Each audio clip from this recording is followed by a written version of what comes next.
Weisman. Hier a été un grand jour pour Metz Handball, qui a fini à la 2e place du tour principal de la Ligue des Champions. Qu'est-ce que ça représente concrètement ? Alors ça représente plusieurs choses. D'abord, le fait de se requalifier pour un quart de finale de Champions League pour la 2e fois, ça prouve que la première fois, c'était pas un coup de bol. Parce que quand c'est une fois one shot, on se dit bon, bah, c'est un coup de chance, etc. Là, c'est une confirmation, donc ça veut dire que c'est plus de la chance. Et puis, deuxièmement, la dernière fois, c'était la 4e place, donc la dernière qualificative. Ce coup-ci, c'est la 2e. Donc, c'est non seulement une confirmation, mais c'est encore une progression. 2e d'une poule, on va dire qu'on est presque dans le top 4, elle est dans le top 6 des meilleures équipes d'Europe, voire du monde, avec un budget bien inférieur des autres. Donc je considère que c'est une performance extraordinaire, mais il y a aussi une autre performance actuellement, c'est qu'on a fait 4500 spectateurs de moyenne en Champions League sur ce tour-là, donc je suis vraiment très très satisfait. De quoi vous êtes quand même le plus fier depuis le début de cette campagne européenne ? Est-ce que c'est l'invincibilité à domicile, ces exploits à l'extérieur ? Je pense notamment en Allemagne. Je crois que d'abord les victoires à l'extérieur, c'est quand même, ce sont des faits marquants de pouvoir à l'extérieur, quand on est loin du public, loin de ses bases, avec l'adversité, faire des résultats. Alors ça peut être les matchs en Allemagne, mais le match de Budapest pour moi c'est une référence parce que on n'était pas dans un jour extraordinaire, on est à quelques minutes de la fin à moins 5 buts, on sait qu'il faut un écart maximum de 2 buts et on lâche pas et on va jusqu'au bout. Vraiment avec une adversité, c'est très très chaud de jouer à Budapest, le public est presque agressif, donc je considère que c'est une performance exceptionnelle. De tenir la route à l'extérieur, et puis c'est de faire douter les meilleures équipes du monde et les meilleures joueuses du monde. Je pense notamment contre le match contre Vardar, on voit le doute dans les yeux de nos adversaires. Alors on voit le doute parce qu'on les regarde dans les yeux, avant on baissait les yeux. Maintenant on les regarde droit dans les yeux et on voit elles doutent vraiment et qu'elles ne savent plus quoi faire à certains moments face à notre défense. Et puis pour moi c'est aussi ce que j'entends de la part des autres présidents de clubs étrangers. Alors à l'étranger ils sont mieux structurés que nous, ils ont aussi des managers généraux du club ou des directeurs généraux du club et ils disent tous qu'ils craignent comme la peste de tomber contre cette équipe de Metz. C'est d'ailleurs le cas pour les équipes avant les quarts de finale. Je sais que c'était la crainte de tomber contre Metz. Alors la situation elle a évolué parce qu'il n'y a pas très longtemps, je crois que je vous l'avais dit, je ne sais plus, au tirage au sort des matchs, des poules de Champions League, quand les gens tiraient Metz, ils sautaient de joie. Et quand j'allais parler avec eux en demandant pourquoi ils étaient tellement contents, ils me disaient écoutez, il y a 3 raisons. La première, on est très content de venir en France, c'est très agréable, vous êtes à 1h20 de Paris, au point de vue tourisme, c'est sympa. La deuxième chose, c'est que vous jouez en jupe, donc on aura beaucoup de monde dans la salle, par curiosité au moins. Puis la troisième, c'est que sur le match aller-retour, c'est déjà le total des points assurés pour nous. Donc c'était un petit peu désagréable d'entendre ça. Maintenant, c'est l'inverse. Ils grimacent, ils n'ont vraiment pas envie de tomber contre Metz, donc c'est une reconnaissance importante. Et puis, c'est aussi par rapport à d'autres modèles économiques, c'est parfois un tiers de leur budget. Et puis on joue avec des joueuses majoritairement françaises, voire sur certains matchs, sur 16 joueuses sur la feuille de match, il y en a 10 qui sont formées à Metz. Donc c'est la réussite de ce modèle. Comment vous expliquez quand même cette campagne européenne, enfin depuis 2 ans, cette réussite en Ligue des Champions ? Est-ce que c'est dû au recrutement chaque année ? Vous mettez une petite pierre supplémentaire à l'édifice, vous rajoutez des joueuses, je pense à Manon Ouette par exemple à l'aile gauche, ou alors c'est vraiment aussi le travail d'Emmanuel Mayonade qui fait son œuvre ? C'est multifactoriel.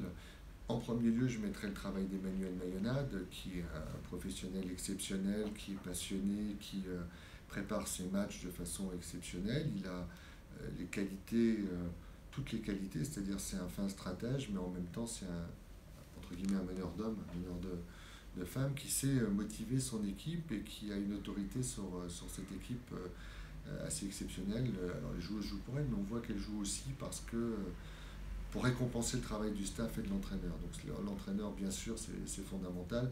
C'est le chef de projet, c'est lui qui met en place les lignes de travail, etc. La deuxième chose, c'est l'équipe qui est améliorée chaque année. Elle le sera encore l'année prochaine, encore très sensiblement. Je pense que Metz Handball l'année prochaine sera plus fort que cette année, encore. Poplazic est parti, on nous a dit que ça a été le drame. Loris Alandre fait parfaitement le travail. Donc tout ce qui a été apporté. Puis bien sûr, Manon Huet, moi je l'ai vu contre nous en Champions League, je suis très content de l'avoir de notre côté. Puis la troisième chose, incontestablement, c'est la réussite de l'équipe de France. Parce que les filles sont championnes du monde. Donc elles ont acquis au dernier championnat du monde une expérience internationale et elles font plus de complexe face aux joueuses étrangères, puisqu'avec l'équipe nationale, elles arrivent à faire face. Donc en club, on ne fait pas de complexe. On ne fait pas non plus de complexe de supériorité, mais avant on faisait des complexes d'infériorité. Disons maintenant on traite d'égal à égal. Donc ces trois composantes me semblent importantes. En quart de finale de cette Ligue des Champions, vous allez affronter Bucarest. Est-ce que vous auriez préféré tomber sur Rostov? Je crois que j'aurais préféré Rostov sur le plan sportif parce que je pense que c'est un tout petit peu moins bon. J'ai dit un tout petit peu moins bon que Bucarest. Mais par contre sur le plan du trajet, Rostov c'est une galère, alors Bucarest c'est mieux. Mais sur le plan sportif, je regardais encore tout à l'heure Rostov, là, vous avez deux stars. Il y a Neagu qui est la meilleure joueuse du monde, vous avez Gulden qui est une des meilleures demi-centres du monde, qui est une joueuse absolument fantastique. Et puis quand vous voyez que ni Nyongtam Nyongbla ni Camille Aiglon qui sont championnes du monde ne jouent, elles sont pas dans le set majeur.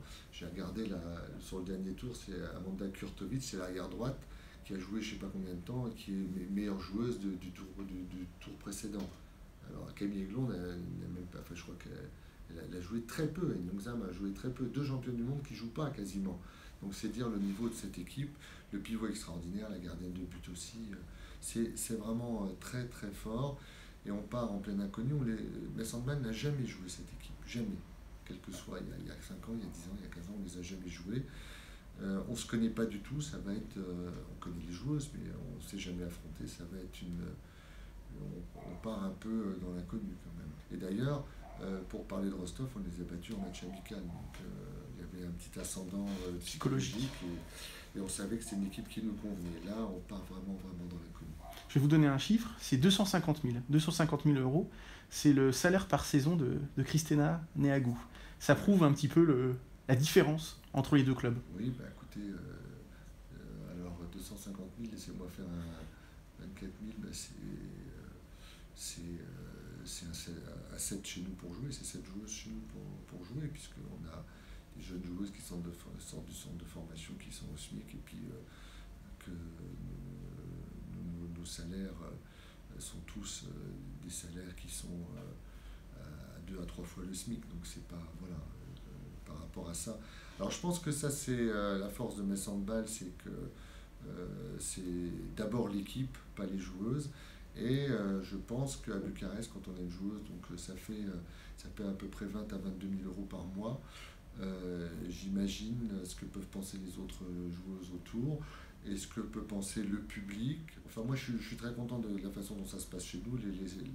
Ces histoires d'argent, j'avais dit que je ne veux pas qu'il y ait une tête qui dépasse. Et je pense que c'est très bien comme ça. On ne peut pas... je vais faire un rapprochement avec le PSG en foot, je veux dire, il y a Neymar et puis il y a les autres. Bon, là, il y a Neagu, il y a les autres, mais ça réussit puisqu'ils sont en quart de finale de Champions League, comme nous, mais nous, on y réussit avec une autre façon de faire. De toute façon, on n'a pas les moyens, je ne peux pas payer des charges sociales sur des salaires pareils, et puis on n'a pas l'argent, et si je l'avais, je ne ferais pas ça. Donc, c'est un système différent. Quart de finale retour ce jour à Metz, aux arènes. Est-ce que du coup, ça remet un petit peu sur un même pied d'égalité les deux équipes? Ou alors, selon vous, Bucarest, qui est champion d'Europe en 2016, troisième l'an dernier encore, est favori de cette double confrontation? Alors, incontestablement, Bucarest est favori, incontestablement. Vous avez parlé de masse salariale, il y a des stars qui jouent là-bas. Je vous ai expliqué que les joueuses françaises sont même pas dans le set majeur, donc c'est donner une idée de la qualité de l'équipe.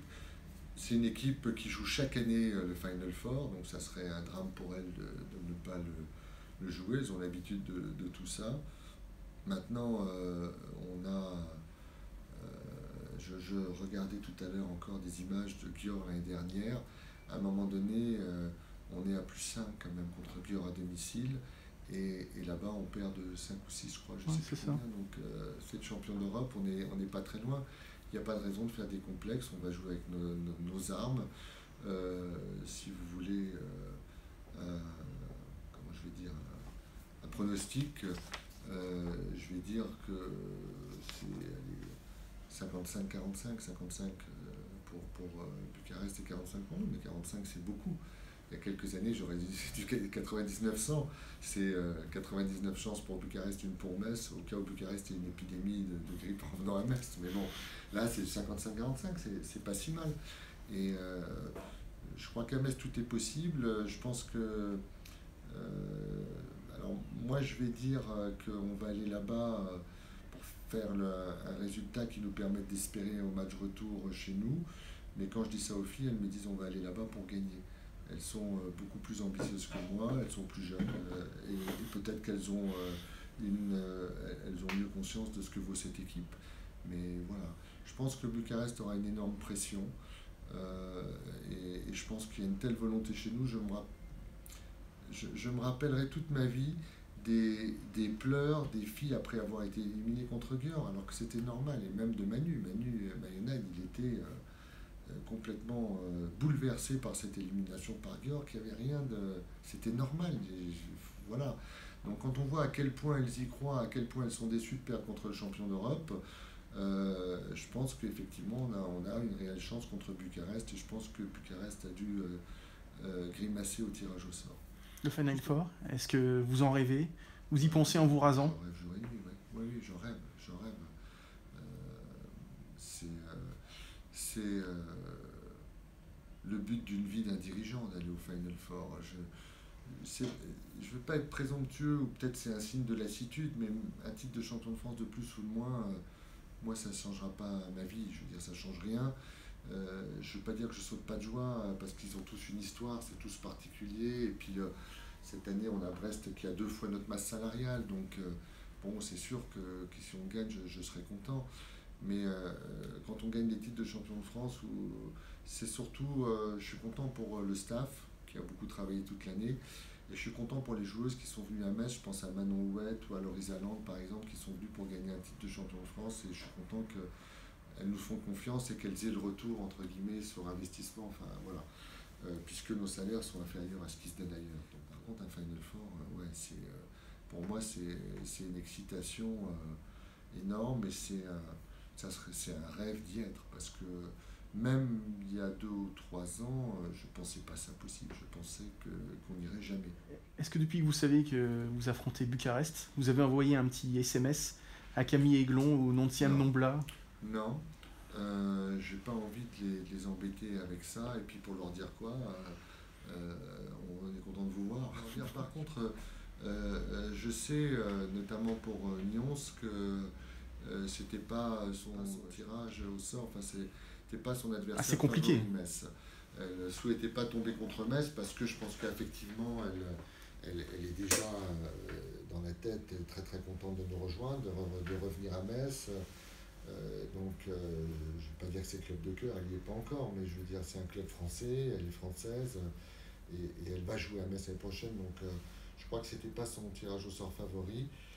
Pour terminer, on en a déjà discuté en amont dans un précédent entretien. Vous nous aviez dit que l'heure de la retraite ou de laisser le poste de président arriverait prochainement. Est-ce que le fait de participer au Final Four pourrait précipiter cette décision? Le fait d'être champion d'Europe disons que c'est un objectif de plus atteint pour moi, mais je ne raisonne pas en termes d'objectifs atteints ou pas. Je faisais quand j'étais plus jeune, j'avais dit quand on gagnera la Coupe d'Europe, je m'en irai. Mais mes proches m'avaient dit que c'était pas fair play de faire comme ça, qu'on part pas quand on est au sommet du truc, parce que celui d'après, il peut juste se casser la figure et faire moins bien. Donc c'est un peu générer déjà à l'avance des regrets aux autres en disant voilà, c'est vrai, vous gagnez une Coupe d'Europe, vous gagnez tout un tas de trucs, et puis vous partez, le pauvre, celui qui arrive derrière, ne gagne pas une Coupe d'Europe tous les 2 jours, donc c'est le mettre dans une situation désagréable. Bon, après, pas non plus partir sur un échec, que ce soit financier ou autre, parce qu'on se dit on ne peut pas laisser le club dans une merde pareille. Ça n'a rien à voir avec le Final Four, ça a à voir avec le fait que ça va bientôt faire 15 ans, que ça peut user, que voilà, mais bon, la passion en tout cas et l'amour des joueuses et du staff, elle est toujours là. Je vous ai dit ce qui change. C'est la case du départ, c'est-à-dire Ça c'est quand je partirai. Ah d'accord.